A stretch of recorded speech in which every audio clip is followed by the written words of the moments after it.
अब आ रही है?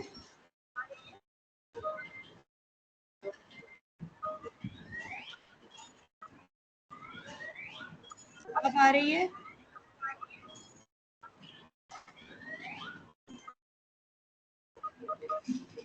चले आज इसी तरह गुजारा करते हैं। बहुत सारा टाइम हमारा वेस्ट हो गया। I am sorry for it. Actually, my laptop was working pretty fine just before the class. और इसमें क्लास के टाइम पे कोई इशू हो गया for which I did not. Chapter number 6 आप खुद देख लीजिएगा। हम चैप्टर नंबर 7 की बात करते हैं।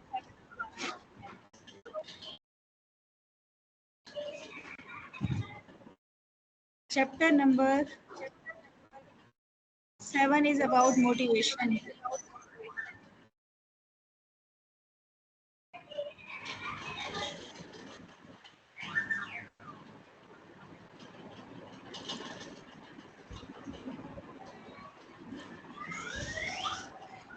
Hello,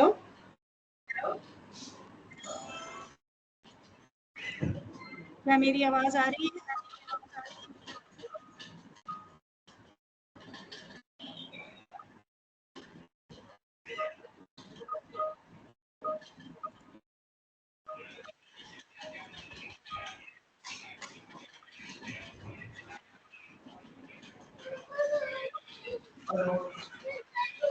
We are talking about motivation today.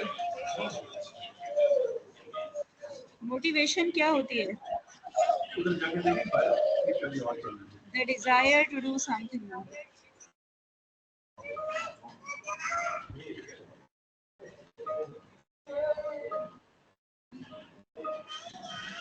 Motivation is desire to do something. Motivation की दो टाइप्स होती हैं, इंट्रिंसिक एंड extrinsic.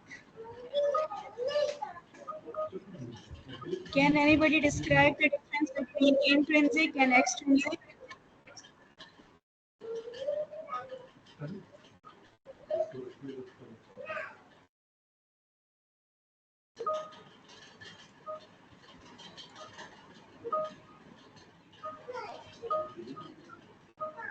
आवाज नहीं आ रही?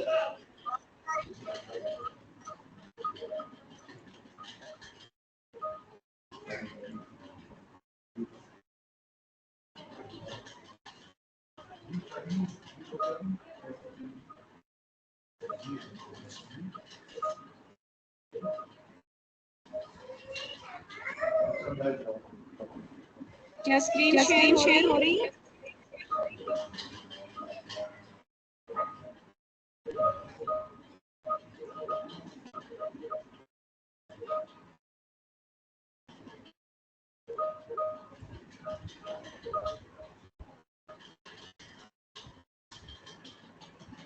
आवाज आ रही है?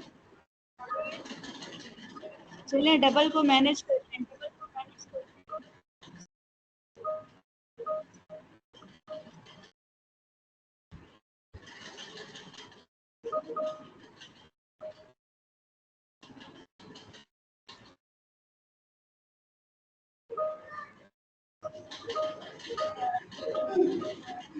Behavior is defined an action of people.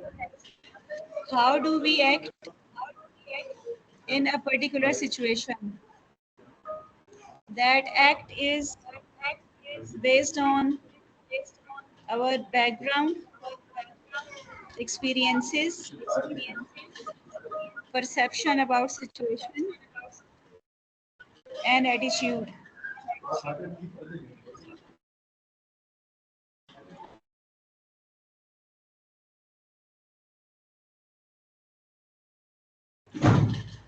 आवाज आ रही है? आवाज आ रही है?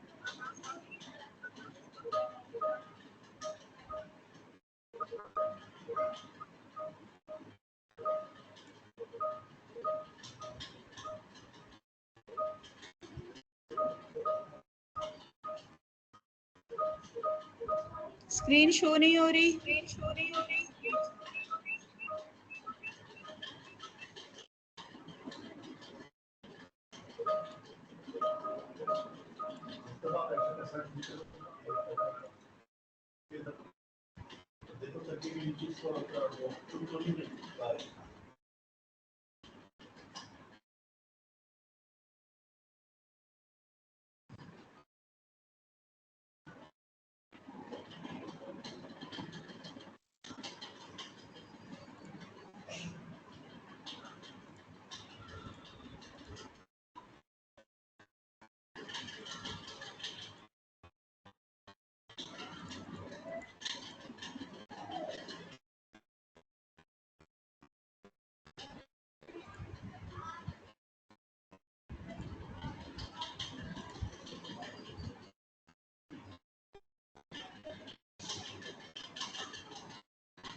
आप अपने साइट पर बुक खोल लीजिए।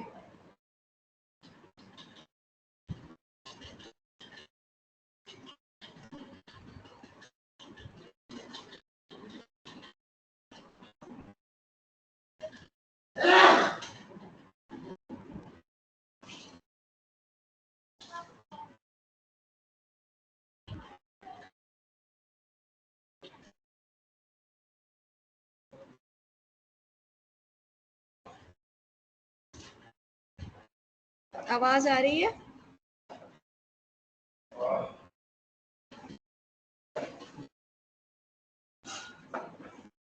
अब आवाज ठीक आ रही है?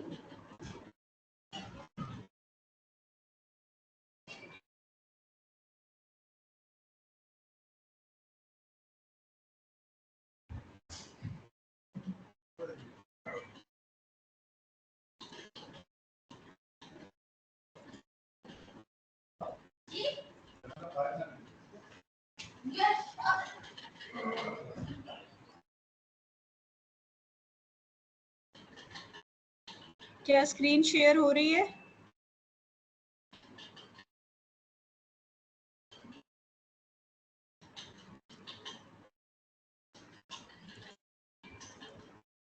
क्या मेरी स्क्रीन शेयर हो रही है?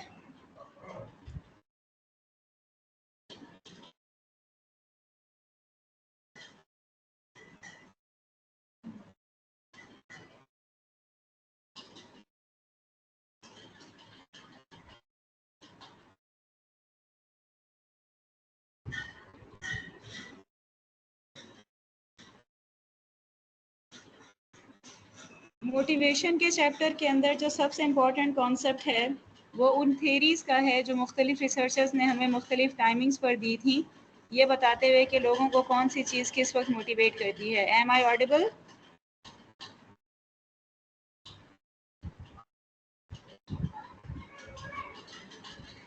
सबसे पहली थेरी जो मोटिवेशन में आती है that is Maslow's hierarchy of needs.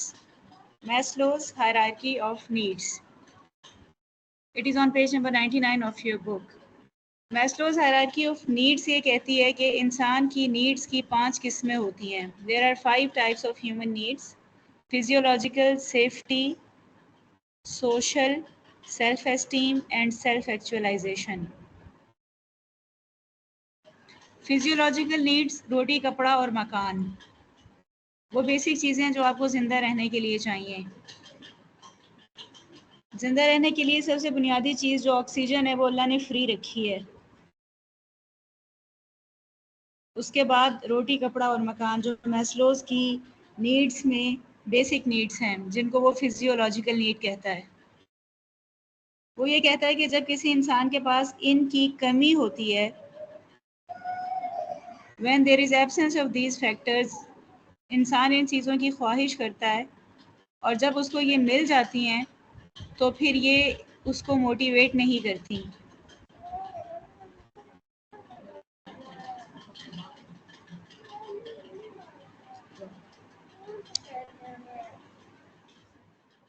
Hello.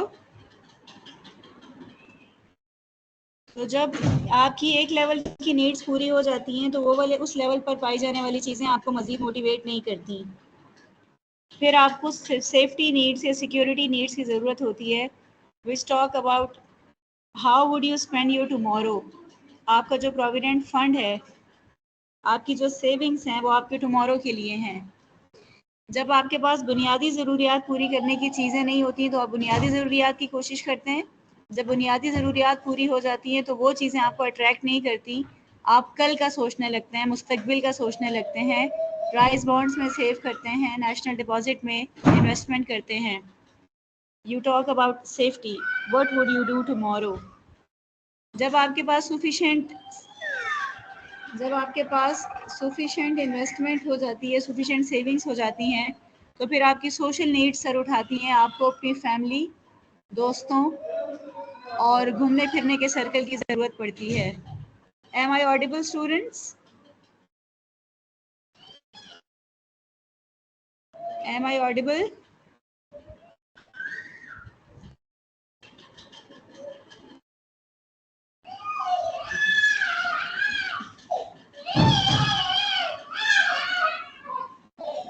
Then you want good people, friends, social circle जिनके साथ आप शाम गुजार सकें, जिनके साथ आप हंसी मजाक कर सकें, जिनके साथ आप अपने प्लान्स शेयर कर सकें, जिनके साथ वो गुजारना आपको अच्छा लगता हो। फिर आप ऐसे लोगों की तलाश करते हैं, ऐसी कंपनी की तलाश करते हैं। जब आपको ऐसे लोग भी मिल जाते हैं तो फिर ये चीज़ भी आपको मोटिवेट नहीं करती, आप नेक्स्ट लेवल पर मूव करते हैं, दैट इज़ सेल्फ एस्टीम। आपको रिकग्निशन और एक्नॉलेजमेंट चाहिए होती है। यू वांट एप्रिसिएशन, आपको ये कहा जाए कि ये काम आपकी वजह से हुआ है, अगर आप ना होते तो हमें फ़र्क पड़ता। आपके होने से चीज़ें अच्छी चलती हैं, आप ना हो तो चीज़ों पे अच्छा फ़र्क नहीं पड़ता। This is self esteem. जब आपकी सेल्फ एस्टीम नीड्स भी पूरी हो जाती हैं तो you move towards self actualization. ये ह्यूमन नीड्स का वो दर्जा है जिस पर बहुत कम लोग पहुंचते हैं। अगर आप इस टेबल को देखें, इस डायग्राम को देखें जिन्होंने बनाई है, तो दुनिया में बहुत ज़्यादा लोग फिजियोलॉजिकल नीड्स के लेवल पर फॉल करते हैं। उसमें से कुछ लोगों की ये वाली नीड्स पूरी होती हैं, वो ऊपर को मूव करते हैं, और उससे कम ऊपर, उससे कम और उससे कम। सेल्फ एक्चुअलाइजेशन में वो वाले लोग आते हैं जिनके पास रुपए पैसे की कमी नहीं होती। उनके पास प्यार मोहब्बत भी बहुत होता है, दौलत भी होती है, सोशल सर्कल भी होता है। उसके बाद वो एनजीओज़ बनाते हैं, वो कम्युनिटीज़ बनाते हैं, वो free of cost, free of charge lecture deliver करते हैं। कहीं पर जाकर विजिटिंग फैकल्टी मेंबर बन जाते हैं और उनको पैसों की ज़रूरत नहीं होती। वो कैंसर आगाही मुहिम चलाते हैं free of cost. They have everything for themselves in their lives, and now what they want to contribute something positive in the society. This is a self actualization level. These are 5 needs, Maslow's hierarchy of needs. Motivation का chapter quiz के point of view से important है क्योंकि इस chapter से बहुत सारे quiz के क्वेश्चंस बन सकते हैं। कल सुबह आपका क्विज है, होपफुली 9 बजे स्टार्ट हो जाएगा। क्विज को ज़रूर अटेम्प्ट कीजिएगा।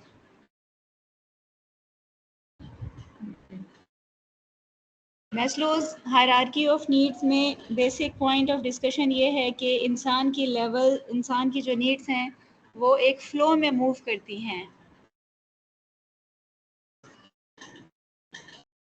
मैस्लो ये कहता है कि अगर आपकी फिजियोलॉजिकल नीड पूरी हो जाएगी तभी उस नीड की चीज़ों के लिए आपकी मोटिवेशन ख़त्म होगी और आप नेक्स्ट लेवल पर जाएंगे।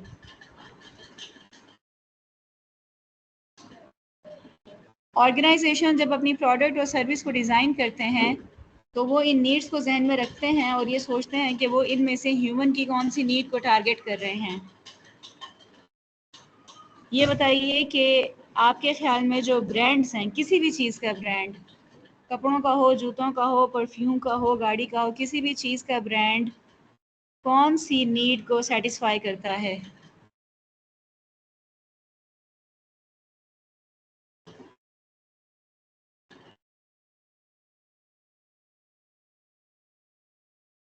ह्यूमन नीड्स में कपड़े आपको बगैर ब्रांड के भी मिल जाते हैं, लेकिन आप ब्रांड्स की तरफ जाते हैं। For your self esteem, for your self esteem, high brands आपकी सेल्फ एस्टीम को टारगेट करते हैं, और सेल्फ एक्चुअलाइजेशन में आप खुद एक ब्रांड बनते हैं। अगर मौलाना तारिक जमील किसी शो में आपसे कह दें कि अल्लामा इकबाल ओपन यूनिवर्सिटी के स्टैंडर्ड्स बहुत अच्छे हैं, तो that would be a self actualization and it will become a brand. सबका क्विज डिफरेंट होता है।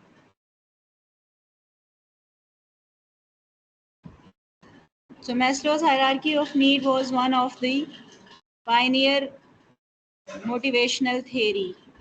उसके बाद अगली theory I that was related to theory X and Y.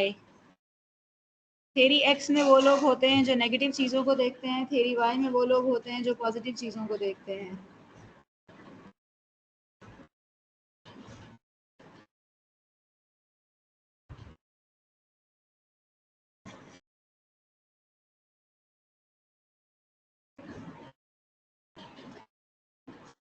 theory X and Y McGregor ने बनाई थी। theory X में आपका मैनेजर ये अज्यूम करता है कि लोग बुनियादी तौर पर बुरे होते हैं और उनको डंडे से सीधा करना चाहिए। थेरी वाई की अजम्पशन ये है कि लोग बुनियादी तौर पर अच्छे होते हैं, उनकी अच्छाई को प्रमोट करना चाहिए।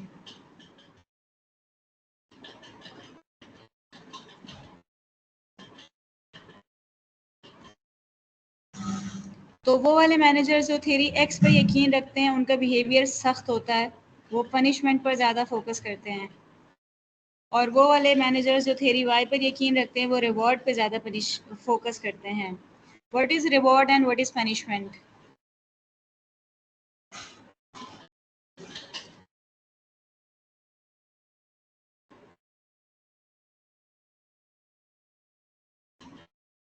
There are certain standards in the organizations. When you deviate from the standards, you get punishment. Punishment can be bad mood of the manager, and the bad mood affects performance as well. Reward is positive outcome, punishment is negative outcome. Reward enforces positive behavior, punishment enforces negative behavior. The third theory was Hertzberg's two-factor theory. Two-factor theory ये कहती है कि factors दो तरह के होते हैं। कुछ फैक्टर्स मोटिवेटर्स होते हैं और कुछ फैक्टर्स हाइजीन फैक्टर्स होते हैं जो डीमोटिवेटर्स होते हैं। मिसाल के तौर पर अगर आप अपनी ऑर्गेनाइजेशन में जॉब करने जाते हैं और वहाँ पर एसी ना हो, आपको गर्मी लगती रहे, तो this is an hygiene factor.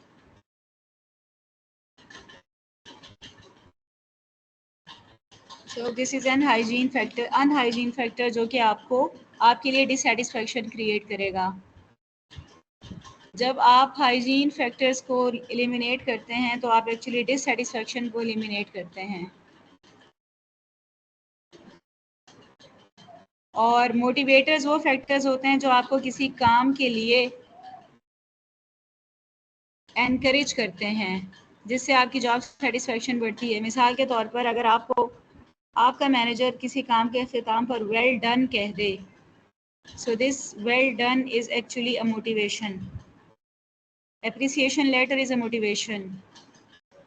Salary raise करना मैनेजर के बस में एट टाइम्स नहीं होता, लेकिन अच्छे अल्फाज बोल देना, एप्रिसिएशन के वर्ड्स बोल देना मैनेजर के बस में होता है।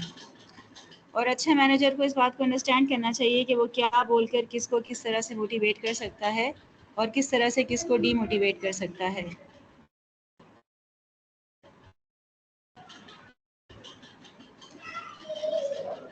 जी, सिर्फ 6 दिन का है। आपने एडमिशन लिया है, आपको ये पढ़ना होगा।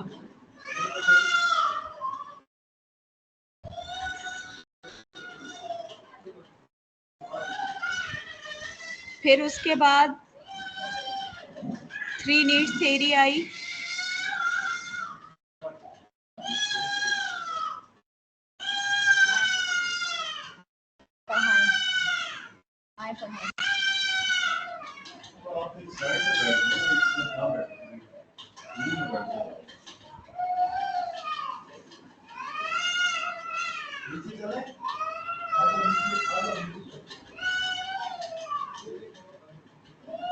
3 needs theory talk about need of power, achievement and affiliation.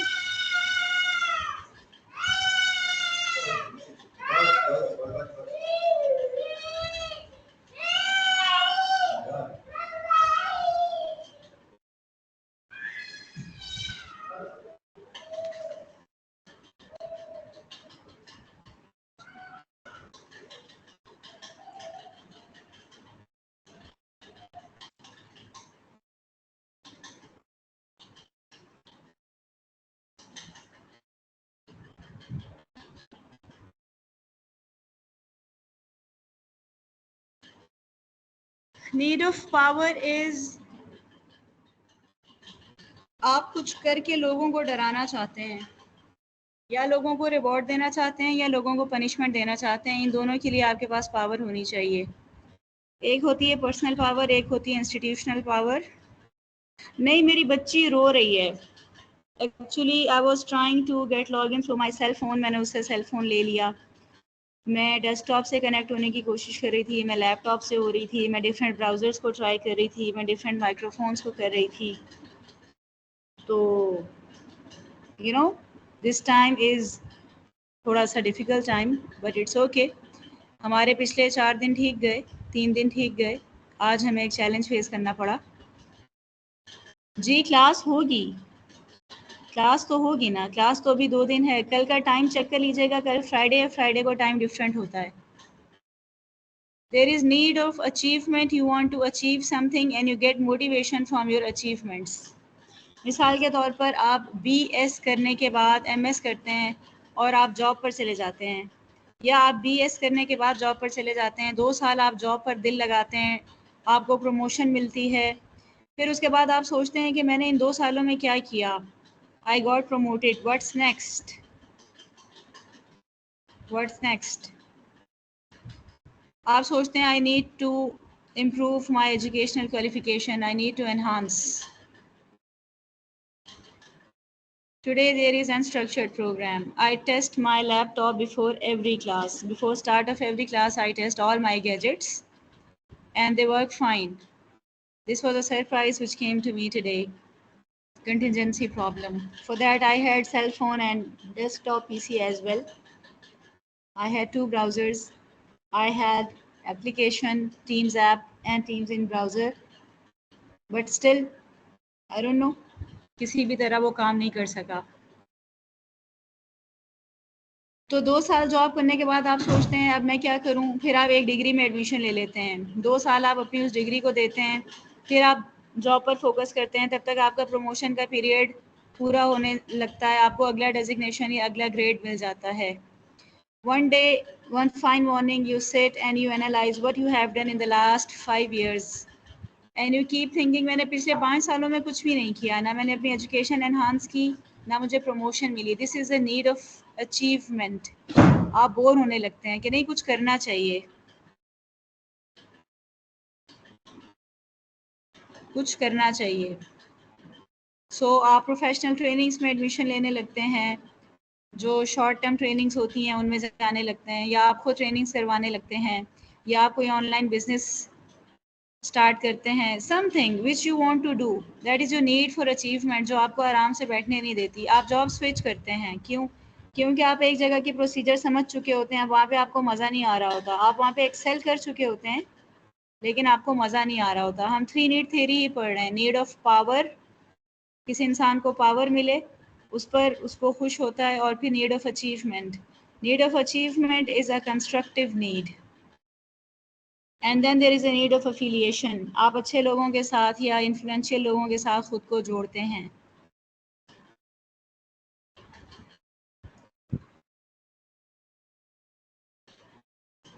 You get memberships, you get partnership of associations.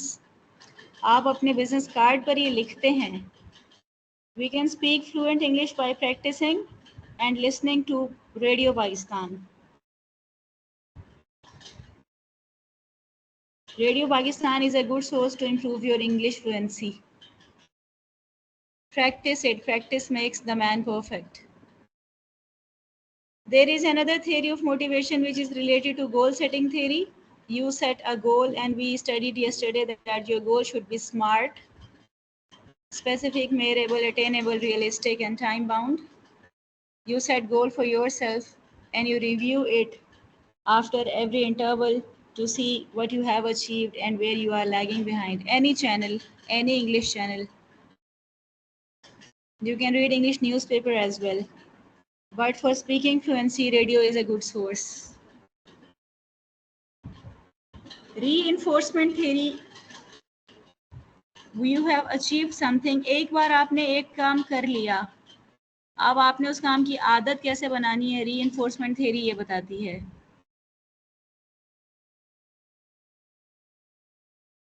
अगर आपको किसी चीज़ पर रिवॉर्ड मिलता है, शाबाश मिलती है, तो आपको ऑटोमेटिकली उस काम को दोबारा करने को दिल चाहता है। अगर आपको किसी काम पर सज़ा मिलती है तो आप ऑटोमेटिकली उस बिहेवियर को अवॉइड करते हैं। This is reinforcement.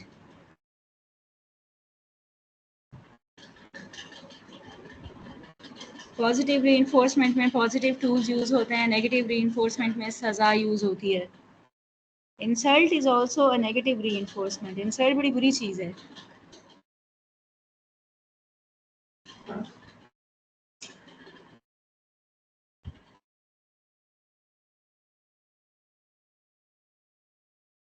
Am I audible now?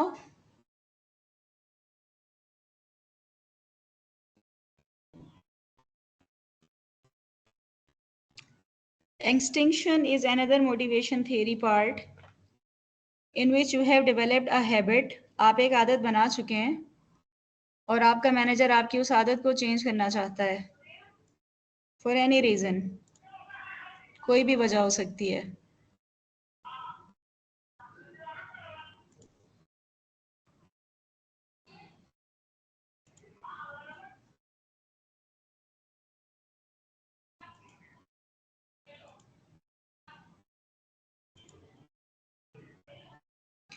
Can anybody accept the students who are waiting in lobby?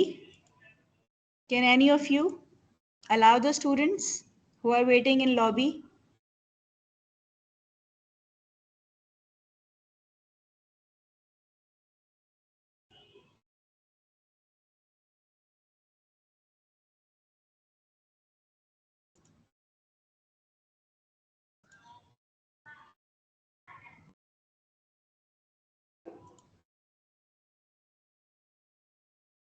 क्या आप में से कोई लॉबी के स्टूडेंट्स को एडमिट कर सकता है क्लासरूम में? अगर कोई कर सकता है तो प्लीज़ कर दे। The students might be waiting.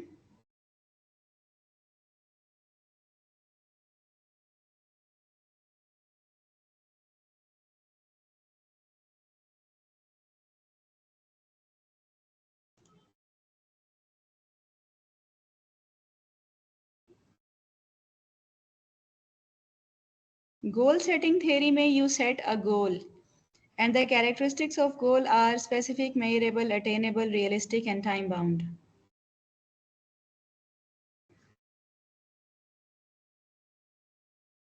Personal goals भी हो सकते हैं, ऑर्गेनाइजेशनल गोल्स भी हो सकते हैं। हमने ऑर्गेनाइजेशन की डेफिनेशन में पढ़ा था, group of people working for a common cause, so that common cause should be a well defined गोल।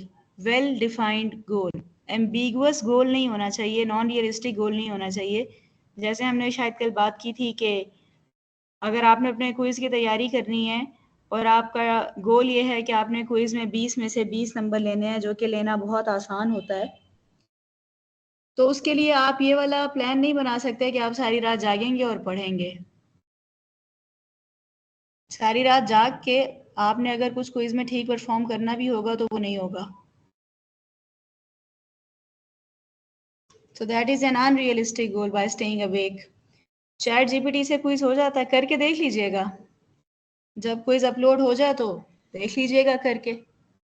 लेकिन बहरहाल बीएस अकाउंटिंग एंड फाइनेंस के बच्चे स्मार्ट होते हैं और आप जिस तरह से मुझे क्लास में मशवरे देते हैं उससे भी लगता है कि आप लोग काफ़ी स्मार्ट हैं, आप लोग क्विज़ कर लेंगे, अच्छा कर लेंगे।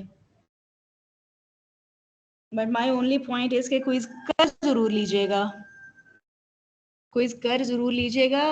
दीज आर सॉलिड 20 मार्क्स, आपको हेल्प आउट करेंगे पास होने में।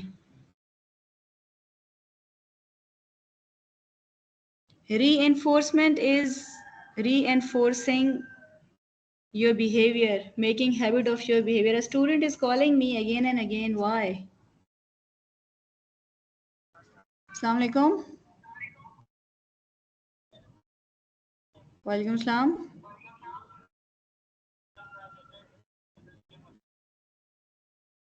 आपने LMS से लॉगिन किया?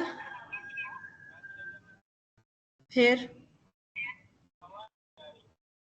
आवाज़ नहीं आ रही. स्टूडेंट्स, मेरी आवाज़ आ रही है?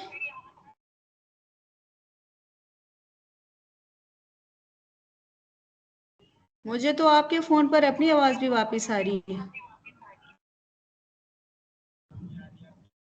लेकिन मुझे मेरी आवाज़ की इको भी आपकी कॉल पे आ रही है. आप अपना साउंड चेक कर लीजिए. मेरे एंड पे जो प्रॉब्लम था वो अब रिजॉल्व हो चुका है.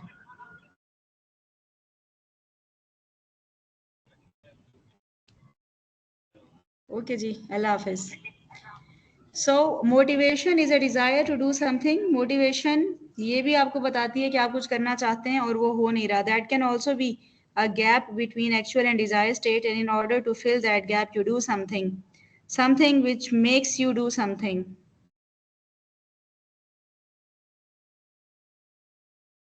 Feedback is important.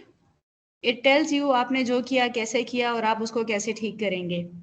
We should be open to feedback and take it positively. Without feedback there can be no improvement.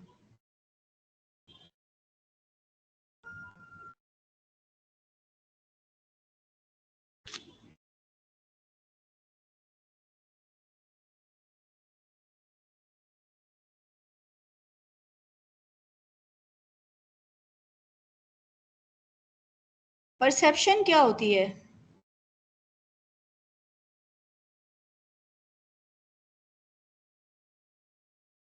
What is perception?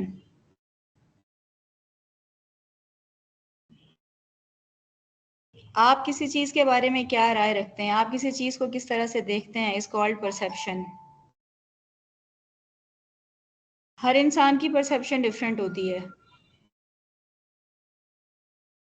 और हर इंसान की परसेप्शन उसके अपने बैकग्राउंड और एक्सपीरियंसेस की वजह से बनती है.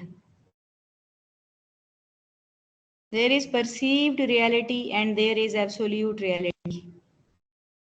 We should be careful about perceived realities. Perceived realities are misjudgments.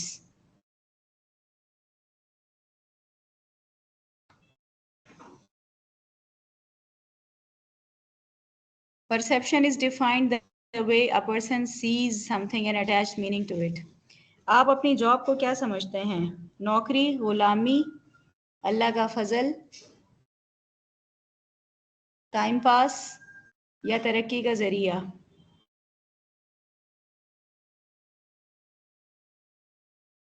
I'm on page number 98.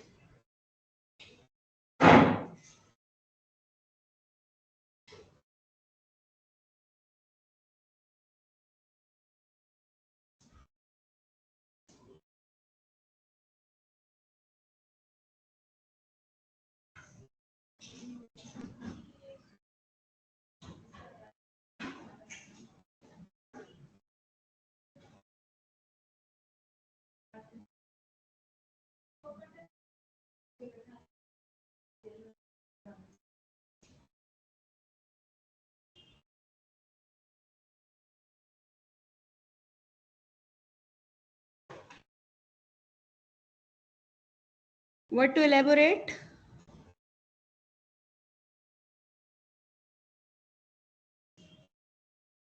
Elaborate क्या करूं?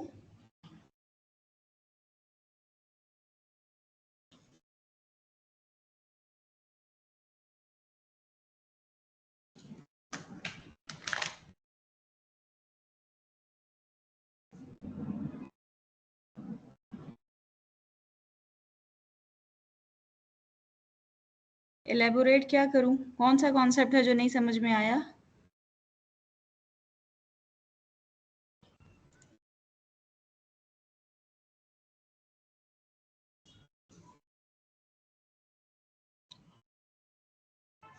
पर्सनैलिटी क्या होती है?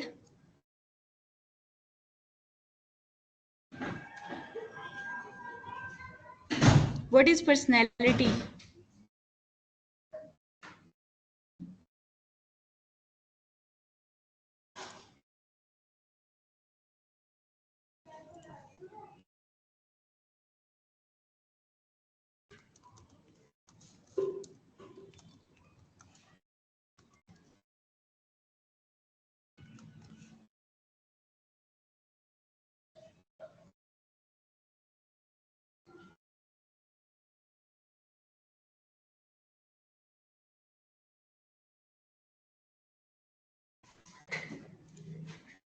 पर्सनैलिटी क्या होती है? An image of your own self. आप किसी की पर्सनैलिटी को कैसे समझ सकते हैं?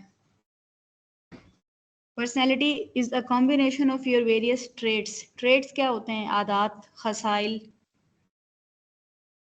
पर्सनैलिटी की असेसमेंट क्या होती है?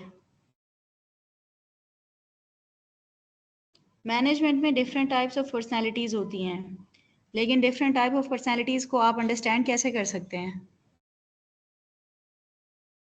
देर आर सर्टन पर्सनैलिटी टेस्ट्स। कुछ लोग इंट्रोवर्ट होते हैं, कुछ लोग एक्सट्रोवर्ट होते हैं, कुछ लोग कम बोलते हैं, कुछ लोग ज़्यादा बोलते हैं, कुछ लोग कम दोस्त बनाते हैं, कुछ लोग ज़्यादा दोस्त बनाते हैं, कुछ लोग किताबें पढ़ते हैं, कुछ लोग वीडियोस देखते हैं।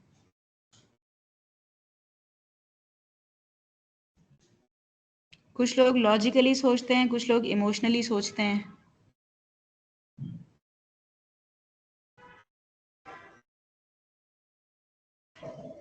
कुछ लोग स्ट्रक्चर्ड चलना पसंद करते हैं और कुछ लोग अनप्रोग्राम्ड चलना पसंद करते हैं।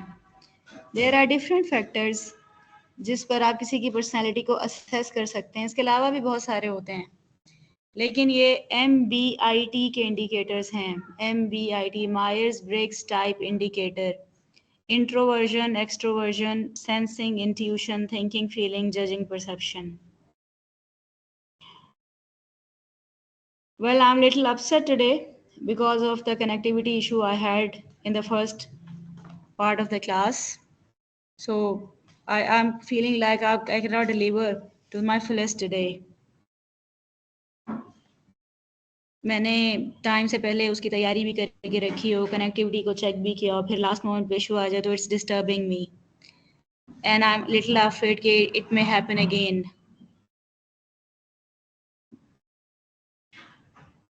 जज का मतलब होता है आपने जो समझा उसको सही समझा, आपने उसमें फ्लेक्सिबिलिटी नहीं रखी, उसको चेंज करने का ऑप्शन नहीं रखा। परसेप्शन में चेंज का ऑप्शन होता है। खुद को ठीक समझना, हर चीज़ में खुद को ठीक समझना is judging.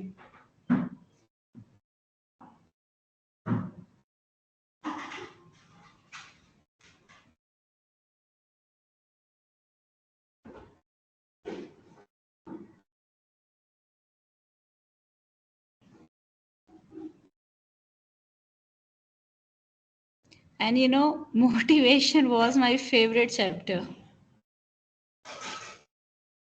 How do you get motivated? आपका बॉस अगर आपको शाबाश नहीं देता, तो आप अपने आप को दोबारा काम करने के लिए कैसे तैयार करेंगे?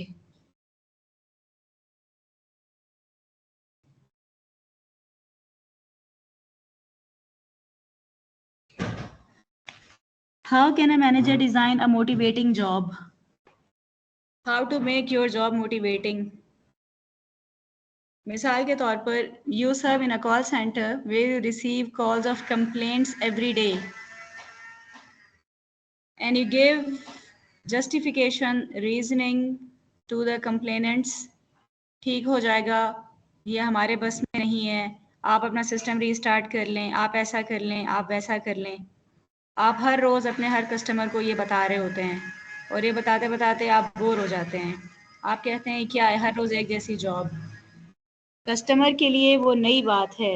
जो आपको कॉल कर रहा है ना, वो हर रोज़ कॉल नहीं करता, लेकिन आप हर रोज़ कॉल सुनते हैं और आप अपनी इस मोनोटोनस जॉब से बोर हो जाते हैं। इसका सॉल्यूशन क्या है?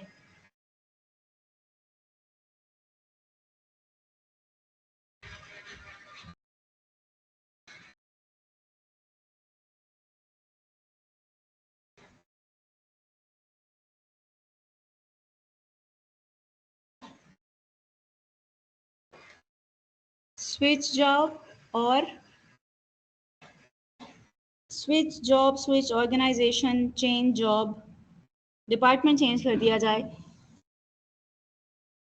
अगर आप किसी इलेक्ट्रिकल अप्लायंसेस के ऑर्गेनाइजेशन के सपोर्ट सेंटर में हैं और आप वॉशिंग मशीन की बुराइयां सुन सुन के थक गए हैं, तो आप अपना फ्रिज का सेक्शन चेंज कर लें, फिर आपको फ्रिज के प्रॉब्लम्स पता चलेंगे। आज जब मैं लॉगिन होने की कोशिश कर रही थी थ्रू डिफरेंट ब्राउजर्स, तो one of the browser asked me my name and I was little surprised कि पहले कभी किसी ब्राउजर ने टीम्स पे लॉगिन करते हुए मेरा नाम नहीं पूछा, आज ये क्यों पूछ रहा है। तो सर मुझे एक स्टूडेंट की बात याद आई कि यहाँ पर अपना नाम लिखना होता है या यहाँ पर अपना आईडी लिखना होता है।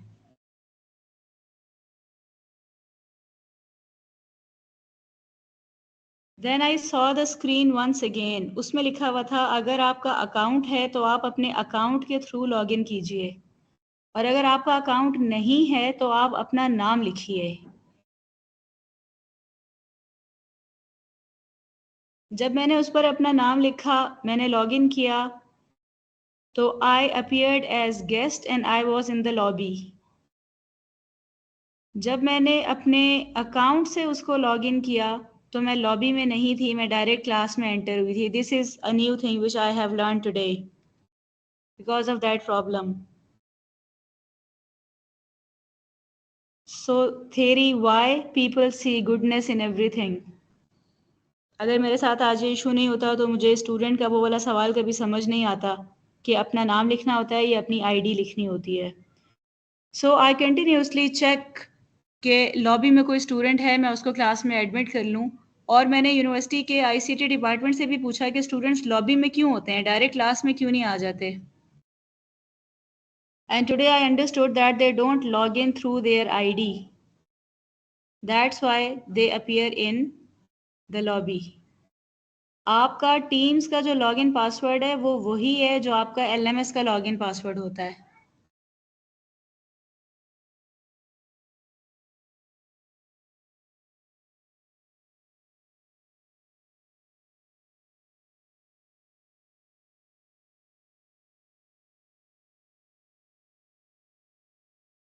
राइट आपका एलएमएस का आईडी पासवर्ड आपका टीम्स का आईडी पासवर्ड होता है। अपने लॉगिन आईडी के थ्रू आया कीजिए ताकि आप लॉबी में ना रह जाएं।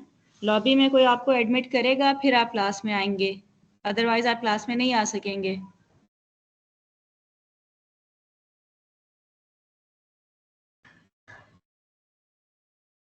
जजिंग का मतलब होता है आपने जो समझ लिया उसको ठीक समझ लिया, आपने अपनी जजमेंट दे दी, आपको लगा जो आपने सोचा है वो ठीक है। You try to control others, you don't have flexibility in your mind, you don't have flexibility in your opinion. आप एक ज़िद्दी तबीयत के हैं, गुस्सीली तबीयत के हैं। और परसेप्शन का मतलब है आप कहते हैं मुझे लगा ऐसा। आई मे बी रॉन्ग, मुझे लगा ऐसा। This I may be wrong is perception.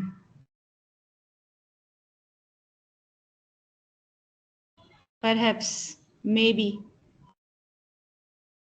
कहते हैं ना कि जिसको सुनी सुनाई बात पे बिल्कुल यकीन नहीं करें और देखी हुई बात पे भी आधा यकीन करें। हो सकता है आपकी परसेप्शन गलत हो सकता है कॉन्टेक्स्ट डिफरेंट हो। कॉन्टेक्स्ट ये होता है कि आप किसी चीज़ को किस बैकग्राउंड में देखते हैं।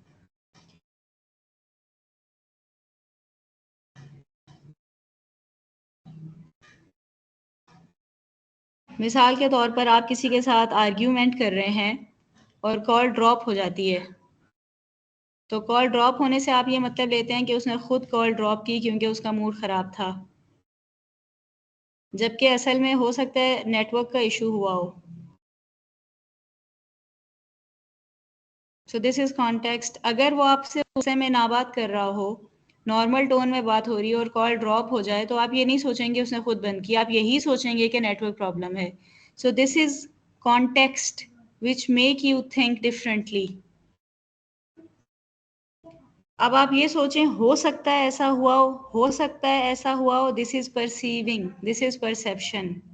और आप कहें नहीं बिल्कुल यही वजह है, इसके अलावा क्या वजह हो सकती है, मैं पागल हूं, मुझे बच्चा समझा हुआ है, दिस इज जजमेंट।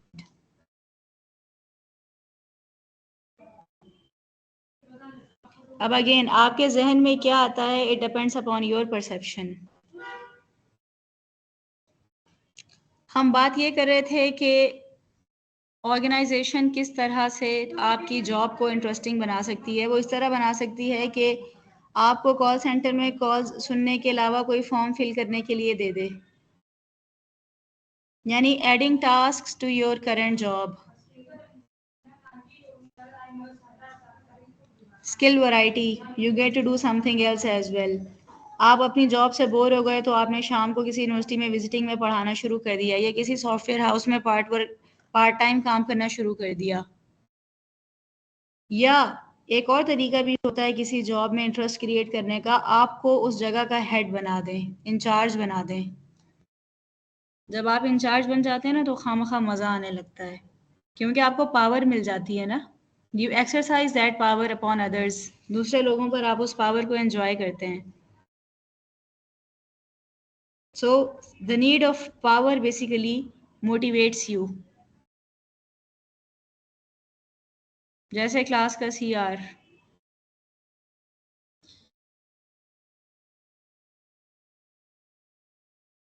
फिर आप अपनी रिपोर्ट जमा कराते हैं कि मैंने किया है, ये पूरा आपने किया है या इसका कुछ पार्ट आपने किया है। This is called task identity.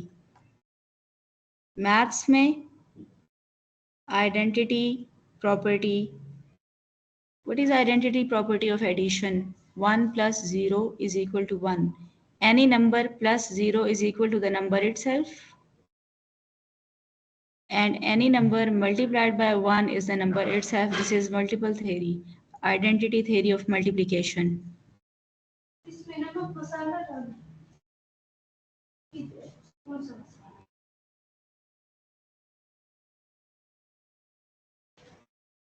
ठीक है जी। देन टास्क सिग्निफिकेंस, आप जो काम करते हैं वो ऑर्गेनाइजेशन के लिए कितना इम्पोर्टेंट है। मिसाल के तौर पर इस वक्त हम एक ऑनलाइन क्लास ले रहे हैं, इसमें अगर टीचर ना हो तो इस काम पर क्या फ़र्क पड़ेगा? What is the significance of delivering lecture in any class? Suppose अगर एक कॉल सेंटर में कॉल सेंटर एजेंट ही ना हो, अगर घर में अम्मी ना हो या अब्बू ना हो, किसी के ना होने से कितना फ़र्क पड़ता है? It tells about significance. Autonomy, मैंने आपको ये कोर्स पढ़ाना है, मुझे इस कोर्स को पढ़ाने के लिए कितनी ऑटोनॉमी दी गई है? क्या मैं अपनी मर्ज़ी से किताब का इंतखाब कर सकती हूँ या नहीं? क्या मैं लेक्चर के कंटेंट से जो आपकी किताब में है उससे डेविएट कर सकती हूँ या नहीं? क्या मैंने आपको रियल लाइफ एग्जांपल्स देनी है या नहीं देनी? मैंने सिर्फ आपको ये थ्योरी पढ़ानी है। So this is autonomy. आप कितना इख्तियार देते हैं किसी को किसी काम को करने का। आपको किसी काम को करने के लिए चेकलिस्ट दे दी जाती है या फिर आप क्रिएटिव तरीके से उस काम के स्टेप्स खुद डिफाइन करते हैं। And the most important thing is feedback. आप पता करते हैं कि आपने जो काम किया वो कैसा किया।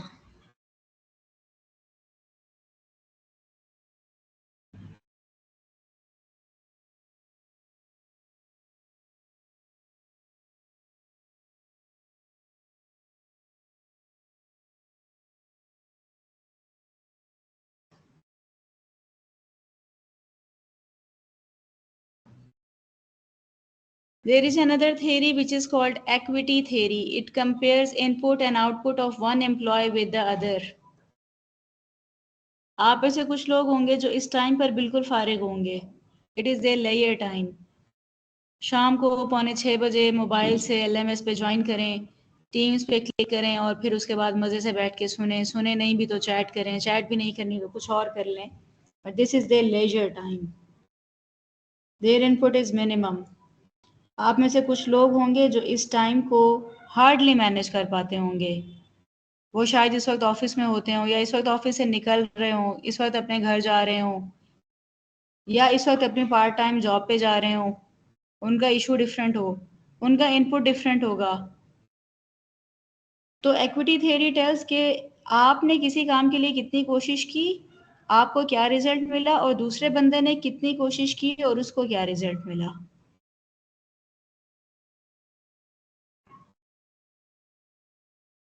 सो equity theory is comparison between input and output of various employees. वैसे ये होना नहीं चाहिए, हर इंसान की अपनी ज़िंदगी है, हर एक का अपना लाइफ पैकेज है। दूसरे के साथ कंपैरिजन सिर्फ डिससेटिस्फैक्शन क्रिएट करता है और कुछ नहीं।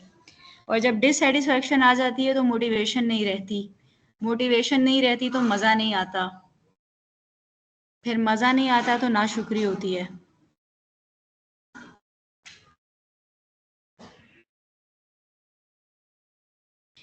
जी नमाज का टाइम है, लेकिन चूंकि पहले हमारा बहुत सारा टाइम ज़ाया हो चुका है तो आज हम इस टाइम को ऑफ नहीं करेंगे। कल आपका क्विज़ भी है, मैं चाह रही हूँ कि ये कॉन्सेप्ट थोड़े से आप कवर कर लें। आपकी ये क्लास इंशाल्लाह दोबारा नहीं आएगी, आप पास हो जाएंगे इस कोर्स में।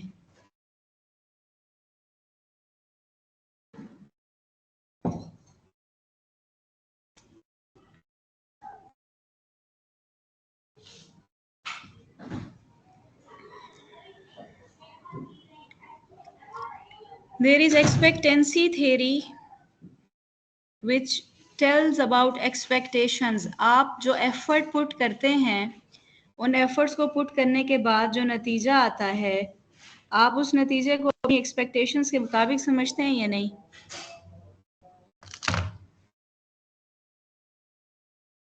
5 मिनट की ब्रेक कीजिए, क्विकली नमाज पढ़ के वापस आइए। जो नमाज पढ़ना चाहते हैं क्विकली 5 मिनट में वापस आइए प्लीज़। आज हम क्लास 7:45 पर ही ओवर करेंगे। यूजली आई अलाउ दम स्टूडेंट्स टू लीव, और मैं खुद 7:45 तक स्टे करती हूँ कि अगर कोई स्टूडेंट लॉबी में आए तो मैं उसको एक्सेप्ट कर लूँ। लेकिन आज जिन्होंने नमाज़ पढ़नी है क्विकली 5 मिनट में नमाज़ पढ़ के वापस आइए।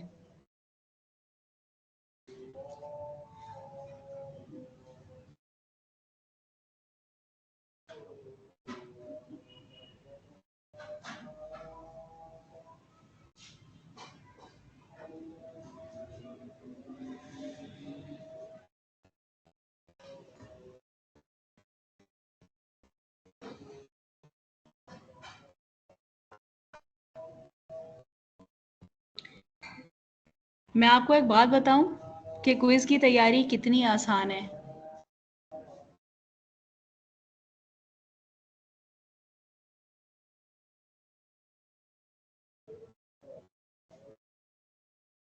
अपनी बुक खोलिए, चैप्टर की आउटलाइन खोलिए। चलें हम ये मोटिवेशन का चैप्टर ही देख लेते हैं जिसको हम आज पढ़ रहे हैं। इसकी आउटलाइन है, ये है outline on page number 94।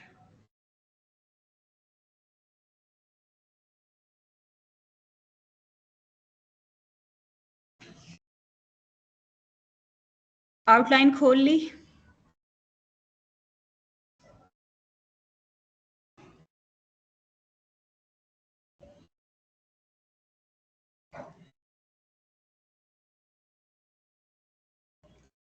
Motivation का चैप्टर स्टार्ट होता है अंडरस्टैंडिंग इंडिविजुअल बिहेवियर।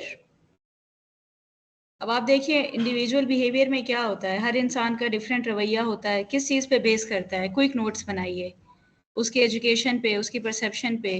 हर इंसान मुख्तलिफ होता है क्योंकि उसका बिहेवियर डिफरेंट होता है, वो डिफरेंट माहौल में पला बड़ा होता है, एक्सपीरियंसेस डिफरेंट होते हैं, जहनी सलाहियतें डिफरेंट होती हैं, परसीव करने का स्टाइल डिफरेंट होता है। Okay fine, it is not difficult to understand. Then comes personality. What is personality? Personality में क्या है? MBTI, मायर ब्रिग्स टाइप इंडिकेटर, वो 5 स्केल्स पे ह्यूमन बींग्स को असेस करता है। वो कहता है इन 5 पॉइंट्स में इंसान की पर्सनैलिटी को आप असेस कर सकते हैं। What are these 5 points? ये हैं introversion, extraversion, sensing, intuition, thinking, feeling, judging, perception. और ना मिक्स करके थोड़ा भूनना आज। बिग 5 मॉडल क्या कहता है? जो मायर्स ब्रिग्स टाइप इंडिकेटर हैं उसी को बिग 5 मॉडल में किस तरह से एलेबोरेट किया गया है। बात किस चीज़ की हो रही है? पर्सनैलिटी की हो रही है। उससे आगे चलिए मोटिवेशन। मोटिवेशन क्या होता है? The desire to do something. Motivation की थेरीज कौन कौन सी हैं? 5-6 थेरीज हैं। उन सब का बेसिक आइडिया क्या है? ये आपकी ज़िंदगी की रोज़मर्रा की चीज़ें हैं। मैनेजमेंट से ज़्यादा आसान आपके बीएस अकाउंटिंग एंड फाइनेंस का कोई भी सब्जेक्ट नहीं होगा।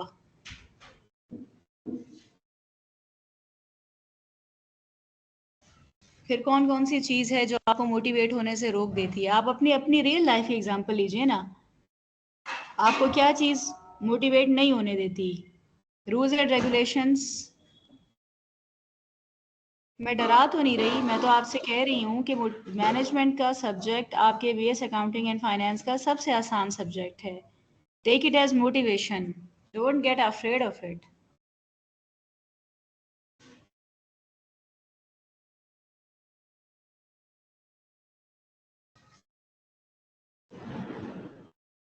और ये मैनेजमेंट के कॉन्सेप्ट्स आपके हर मैनेजमेंट रिलेटेड कोर्स में रिवाइज होते रहेंगे। जी, सवाल पूछिए।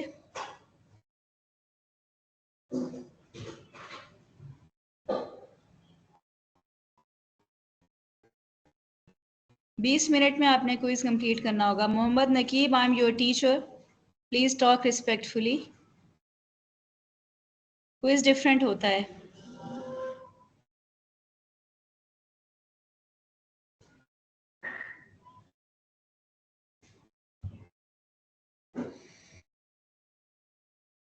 While you are preparing for the quiz, कल सुबह 9 बजे आपका क्विज अपलोड हो जाएगा।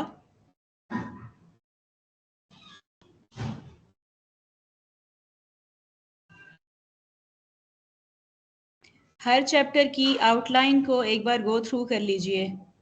उसके की पॉइंट्स अपने माइंड में रख लीजिए या अपनी बुक में हाईलाइट कर लीजिए। It will help you in paper preparation as well. Motivational theories कोई 7-8 थेरीज होंगी। एक ही जैसी बात मुख्तलिफ अंदाज में की गई है।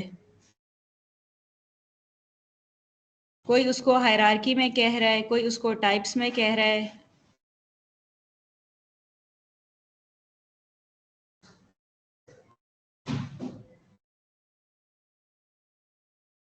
जो वर्कशॉप मिस हो गई वो दोबारा ज्वाइन नहीं हो सकती।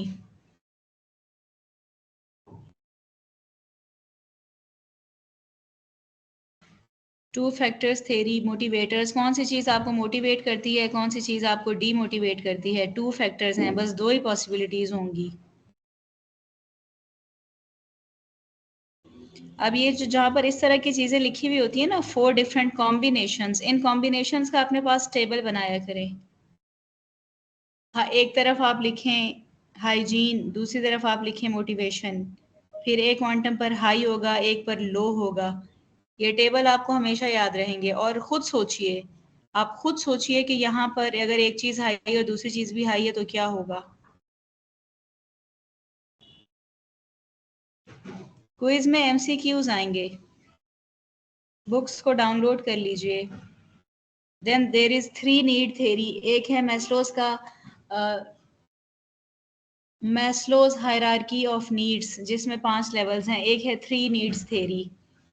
3 नीड्स में आप याद कर लें, पावर, अचीवमेंट, एफिलिएशन। आप सोच लें आपको कौन सी चीज़ है जो मोटिवेट करती है, पावर, अचीवमेंट या एफिलिएशन। इन चीज़ों को अपने ऊपर अप्लाई करने की कोशिश कीजिए। आपको ये चीज़ें फिर कभी भी नहीं भूलेंगी।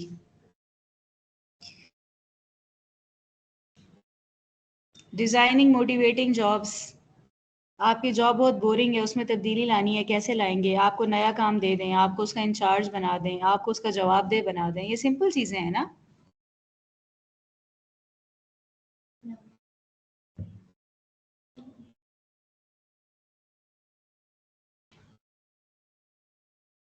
Then equity theory, basic idea, expectancy theory. और कंटेम्प्रेरी थ्योरीज क्या होते हैं, करंट इश्यूज क्या होते हैं। अगर आपको सैलरी ना मिलती हो तो उस इदारे में आप मोटिवेटेड कैसे रहेंगे? आपको पैसों की ज़रूरत है अपना घर चलाने के लिए।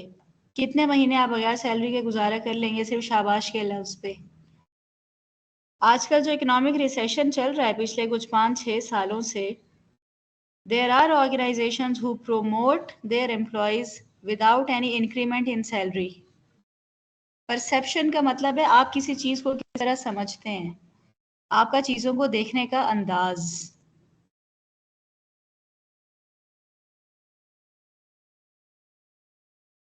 क्विज वहीं पर सबमिट हो जाएगा।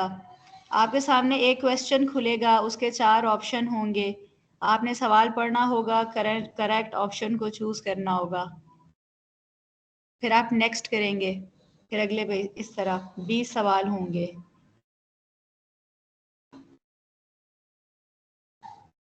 एलएमएस में आएगा। टफ इकोनॉमिक कंडीशन में मोटिवेशन थोड़ी सी मुश्किल होती है। इंट्रिंसिक मोटिवेशन और एक्सट्रिंसिक मोटिवेशन का कॉम्बिनेशन होना चाहिए। ऐसा नहीं होना चाहिए कि आपको कभी भी शाबाश नहीं मिली फिर भी आप काम करते रहें। आपके अंदर शाबाश की ख्वाहिश भी होनी चाहिए, लेकिन शाबाश should not be the only thing for which you work. आप एक ऐसे इदारे में काम करते हैं जहाँ मुख्तलिफ रंग नस्ल के लोग हैं। फ़र्ज़ करें आप अमेरिकन इदारे में काम करते हैं और उनका इंग्लिश बोलने का एक्सेंट आपके इंग्लिश बोलने के एक्सेंट से बहुत मुख्तलिफ है। उस इदारे में आप खुद को मोटिवेटेड कैसे रखेंगे?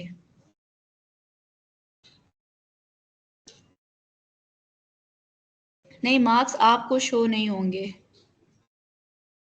मैं चैप्टर 6 का ओवरव्यू देती हूँ। Let me complete chapter number 7। Employee recognition programs, employee of the year, teacher of the year, student of the year, pay for performance, आपको एक सैलरी एक्स्ट्रा मिल जाए, आपको इदारे के शेयर्स तोहफे में दे दिए जाएं।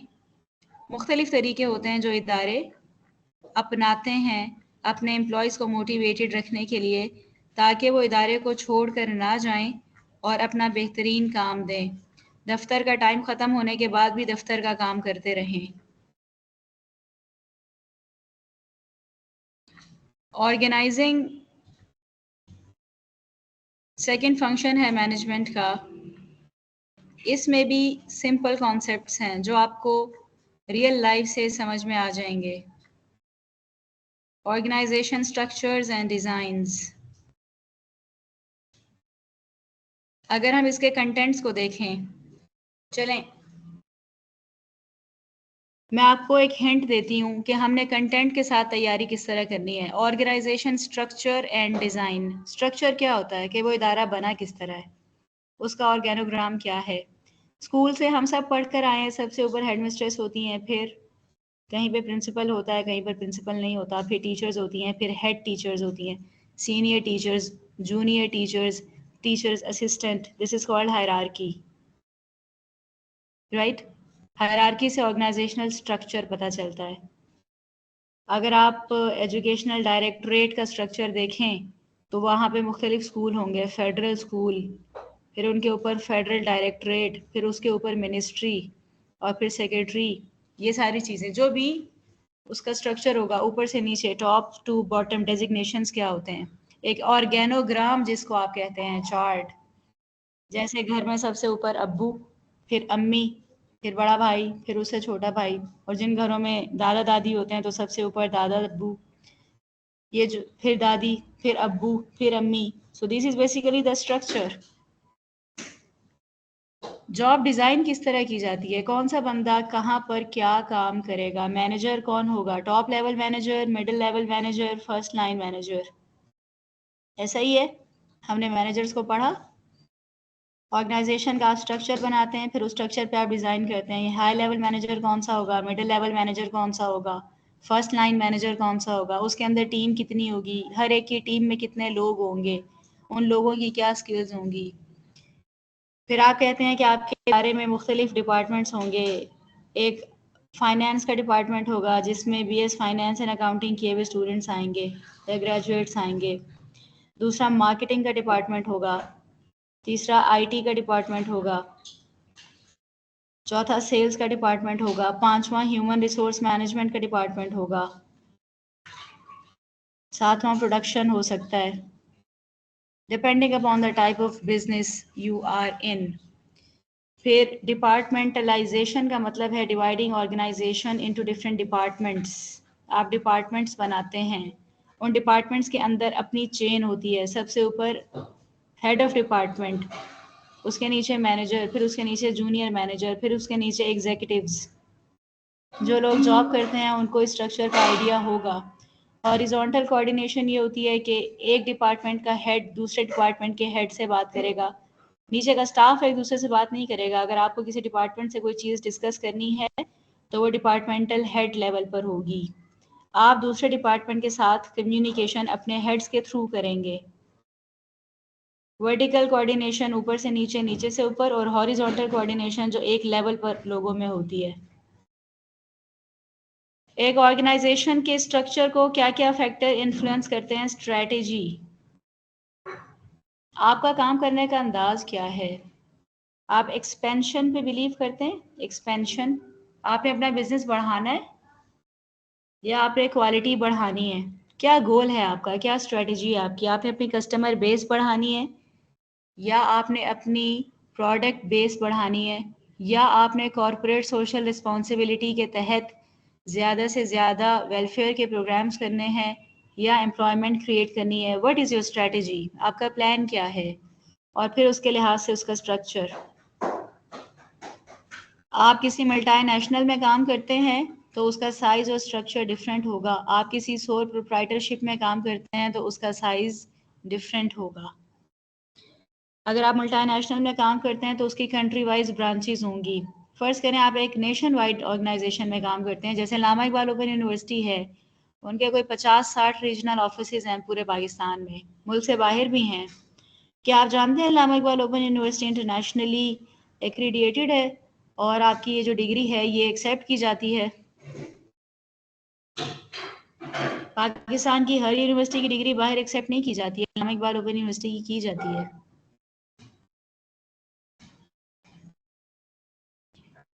टेक्नोलॉजी आपके स्ट्रक्चर पर किस तरह से असरअंदाज होती है? आप एक दूसरे के साथ कम्युनिकेट किस तरह करते हैं? ईमेल लिखते हैं या आपका इंटरनल कम्युनिकेशन सिस्टम है?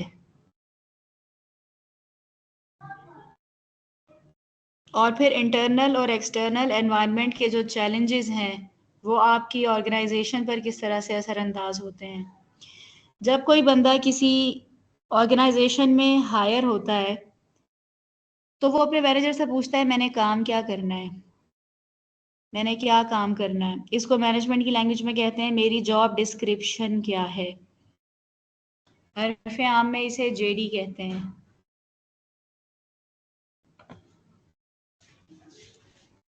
जेडी, जेडी, जॉब डिस्क्रिप्शन, यानी आपकी ड्यूटीज क्या हैं। Job description is job duty. There is another concept in management which is called JS. This is job specification. आपको उस जॉब के लिए स्किल्स क्या क्या चाहिए। जैसे मुझे ऑनलाइन क्लास पढ़ाने के लिए अपने सिस्टम की ट्रबल शूटिंग आनी चाहिए, this is a job specification.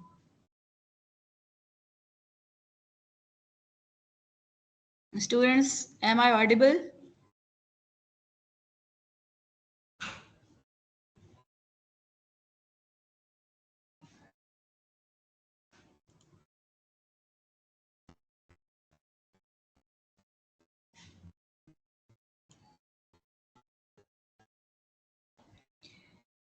Then there are traditional structure designs top to bottom, जिसमें होता है एक सीईओ होगा या मैनेजिंग डायरेक्टर होगा, उसके नीचे बोर्ड ऑफ डायरेक्टर्स होंगे, डिपार्टमेंटल डायरेक्टर्स होंगे, उनके नीचे जनरल मैनेजर्स होंगे, जनरल मैनेजर्स के नीचे मिडिल मैनेजर्स होंगे, सीनियर मैनेजर्स होंगे, उनके नीचे एग्जीक्यूटिव्स होंगे और उनके नीचे सपोर्टिंग स्टाफ होगा।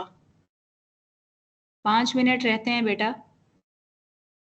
Structure design and global challenges में, इकोनॉमिक रिसेशन में, जहाँ पे ऑर्गेनाइजेशन के लिए सस्टेन करना मुश्किल हो रहा है, वहाँ पे लोगों को जॉब्स देना, इंक्रीमेंट देना, सेटिस्फाइड रखना और अपनी ऑर्गेनाइजेशन के साथ लॉयल रखना एक बहुत बड़ा चैलेंज है। मिसाल के तौर पर आप किसी बैंक में ब्रांच मैनेजर बन गए, उससे आगे आपके लिए क्या है उस करियर में? ब्रांच मैनेजर से ऊपर क्या होता है? We have a student from Meezan bank. Branch manager से ऊपर क्या होता है? ब्रांच का बादशाह इज ब्रांच मैनेजर। उससे ऊपर क्या होता है?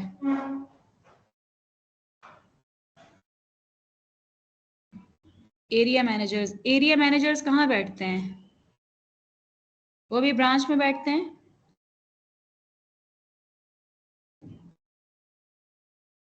Head office. So after branch banking, you move towards head office. Head office में आप फर्ज करें डायरेक्टर बन गए. What's next? आप किसी और बैंक में जाएंगे या किसी और फाइनेंशियल इंस्टीट्यूशन में जाएंगे, इंश्योरेंस कंपनी में जाएंगे, स्टॉक मार्केट में जाएंगे, स्टॉक एक्सचेंज में जाएंगे. मतलब you will switch to motivate yourself. फ़र्ज़ करें आप किसी स्कूल में, हम ये कह सकते हैं कि आप अपना स्कूल बना लेंगे. अपना बैंक बनाना थोड़ा सा मुश्किल है. In this era of economic recession, a single individual cannot establish a bank himself. आप एक और कंपनी बना सकते हैं, जैसे मैन्युफैक्चरिंग कंसर्न है या सर्विस है या रिटेलरशिप है, वो की जा सकती है, लेकिन बैंक एक इंडिविजुअल के लिए बनाना मुश्किल है. So there are various structures of organizations and there are different challenges depending upon those instructions. कल के लेक्चर में एक क्वेश्चन है, Mohammad नकीब, you always have a question. And that is unnecessary question, you just drag the topic.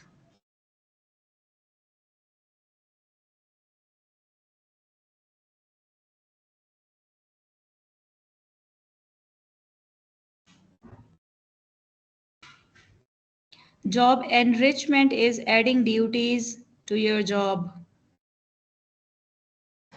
Job enlargement is horizontal expansion. Similar activities, मतलब अगर आप call centre attend कर रहे हैं, फ्रिज का हो तो वॉशिंग मशीन का भी कॉल सेंटर आप देखेंगे. This is job enlargement. Job enrichment is कि अगर आप कॉल सेंटर है तो उन कंप्लेंट्स की रेजोल्यूशन पर जो रिक्वायर्ड स्टेप्स हैं वो भी आप परफॉर्म करेंगे. डिपार्टमेंटलाइजेशन को हमने देखा. मुख्तलिफ इदारों में मुख्तलिफ तरह के डिपार्टमेंट्स होते हैं. कुछ जगहों पे जियोग्राफिकल डिपार्टमेंटलाइजेशन होती है, जैसे नॉर्थ, जैसे साउथ. कुछ जगहों पे प्रोडक्ट की बेस पर होती है, जैसे